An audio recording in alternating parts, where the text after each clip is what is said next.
Well, this is a very exciting and a new piece of work, and it's one of the key pieces of work that we do want to get public feedback on. Where this came about is in the past, Regional Council has had to respond to opportunities of a regional economic nature in a reactive way because we haven't had any money.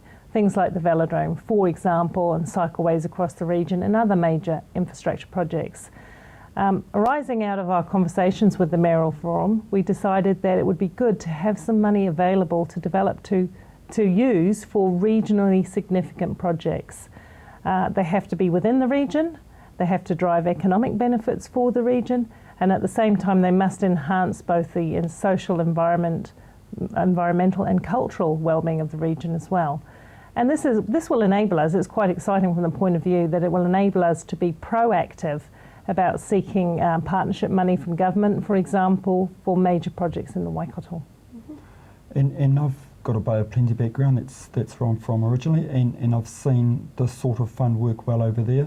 It's funded projects like aquaculture, enabling for small communities in Eastern Bay of Plenty, where there's certainly a philosophy in the Bay of Plenty. If the Bay of Plenty is to be successful, all parts of the Bay of Plenty need to be successful, and so it's a way of identifying priority projects that benefit the whole. And so in the Bay of Plenty there's been aquaculture that's been funded through such a fund, there's been education that's been funded, some forestry value add opportunities as well, so, and also marine precinct in Tauranga.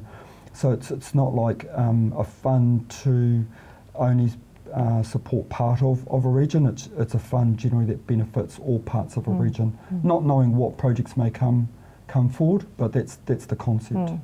And this has been a topic that has divided council. We're fairly diverse in our opinions on this, and that's why I think it's important to bring it to the public. What we're proposing to do is take a small amount of our investment fund return, set it aside and grow a fund for regional economic development.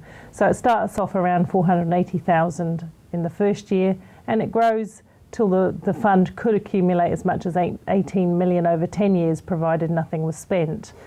And what that means is a small amount of the subsidy that would normally go onto the ratepayers will be diverted to economic development. Effectively, it's about 6 or 7 cents a week per household that we'd be taking aside and putting into a bigger picture for the region.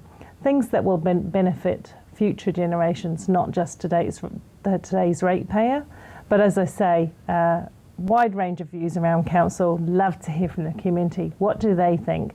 Should we be helping Waikato region become an economic powerhouse? Are you happy for 6 cents a week to go towards this kind of work? So you're predicting a bit of response possibly from the public about this? Look, we're getting very positive response from the business community, but this is new thinking for the community at large. We have been involved in regional development for a long time. We manage water, soil, air, and those are all economic resources, right? So we've been there, but this is a new approach for the public to take on board. But you know, there again, I said earlier, Waikato, great place to live, work and play, but that doesn't happen accidentally. And if we want to be a powerful place in New Zealand, we need to invest for the future. And it's not a lot of money, but it does enable us to be at the table and help shape and influence some of the major projects that will impact positively on our region.